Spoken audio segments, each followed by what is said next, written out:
Assalomu alaykum, hurmatli kanalimiz muxlislari. Bugun sizlar bilan qabulimdan qaynoq lavhalar bilan yana ulashda davom etaman. Xo'p, patientamiz nima shikoyati bilan keldingiz opajon? Jigarda kattalashish bilan va qand miqdorini oshganidan. Nima bezovta qilardi o'zingizni? Mana shu birinchi kelganingizni eslang. O'zimni og'ir bir nima his etardim. Qanday ishtaham ham yo'q edi. Uyqu qanaqa edi? Uyqu yaxshi emas edi. Xo'p. Charchashlar sizda qanaqa bo'lgan? Tez charchab qolib, shunaqa bo'lib yurardim. Fibraskalarni ham qildirganmidi? Necha chiquvdi? Oxiri 15. Birinchisi necha chiquvdi? 17.4 edi. 17.4 edi. Keyin 15 ga tushdi. Shu har 6 oyda, har 3 oyda bitta qildiramiz deb turganman. Xo'p, azizlar, demak bemorimiz endi tashxislarni ko'ringlar. Mana menimcha tushunarli bo'ldi. Va bu yerda birinchi o'rinda jigarni har doim bilasizlar, ko'p tekshirib turaman. Bu eskisi. Mana ko'ringlar tekshiruvlarni. Mana mochevina baland, mana kreatinin, mana lipid inspektor, yaxshi yomon xolesterinlar ko'ringlar. Yallig'lanish va jigar fermentlar. Mana bilirubin. Mana bu pryamoy, ya'ni bog'lanmagan bilirubin eng zararli bilirubin hisoblanadi. Garchi umumiy bilirubin norma tursa ham. Belokni ko'rlar juda baland, bu yallig'lanish hisobiga va bunaqa bo'lishidan xursand bo'lish kerak emas. Gamma-sistem baland. Glikellangan gemoglobin 872 bo'lgan birinchi kelganda. Seraktiv blok mana mana sidikni ko'ringlar. Glukoza 3+. Muhitni ko'ringlar 1030.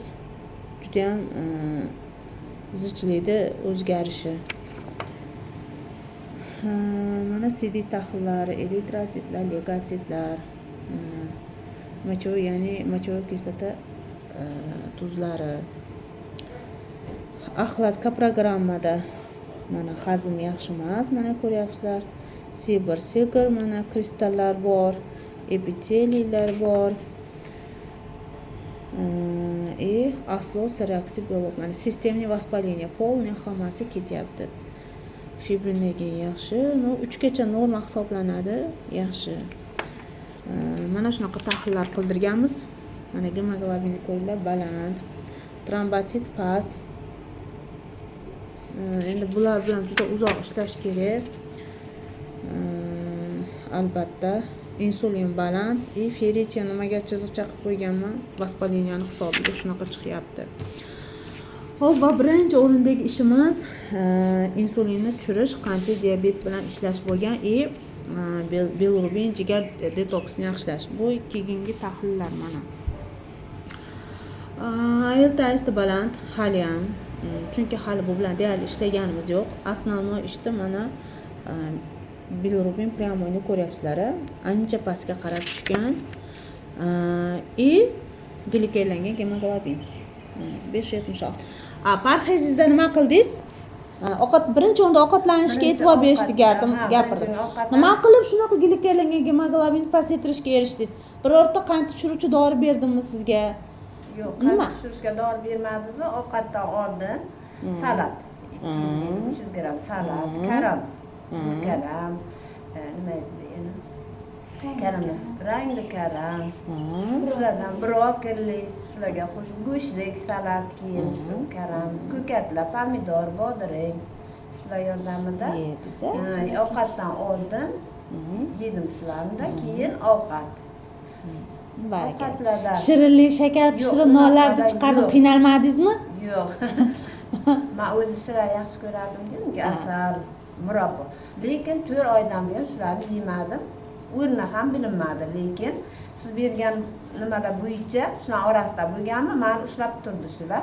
Men agar nimam kam bo'lsa edi, gemoglobin past bo'lsa, boshim aylanib maza bo'lmay qoladi. Lekin hozir unaqa o'zimni his qilmadim.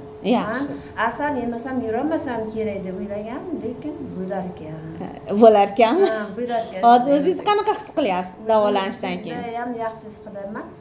Yengil, shunday harakatlarim ham chaqan, ishtaham ham yaxshi, uyqum normada, shunday mazza qilib uxlayman. Ranglaringiz ham ancha chiroyli, yaxshi bo'lib qolibsiz. Ko'z tegmasin. Yaxshi. Mana shu asosiysi glikogenlangan gemoglobin bilan ishladik va qaranglar, asos reaktiv remofaktor ancha tushgan avvalgiga nisbatan. Endi albatta bu yerda ishlaydigan joylarimiz ko'p. Asnonoy sizlarga nima demoqchiman? Ya'ni bunaqa holatda birinchi o'rinda agar glikogenlangan gemoglobinni, ya'ni qondagi qand miqdorini tushirmasanglar, juda ham masala jigarni mana bu holatdan chiqarib olish. Juda masala. Chunki jigarga hech qanaqa ortiqcha narsa kerak emas. Hech qanaqa ortiqcha narsa kerak emas va sistemniy vоспаление bilan ishlash kerak bo'ladi. Sistemniy vоспаление ham bu osonlikcha tushadigan narsa emas. Mana juda ham baland bo'lgan bemorda. Sistemniy vоспаление mana qaranglar. Birinchi o'rinda har doim aytaman, ovqatlanish va sog'lom turmush tarzi. Ovqatlanish va sog'lom turmush tarzi bilan inshaalloh ko'p narsaga erishsanglar bo'ladi. Azizlar, sizlarda ham shunga o'xshagan muammolar bo'lsa, tashrif buyuringlar. Inshaalloh qo'limizdan kelgan yordamni beramiz. Lekin avvalambor hammasi o'zlariga bog'liq bo'ladi.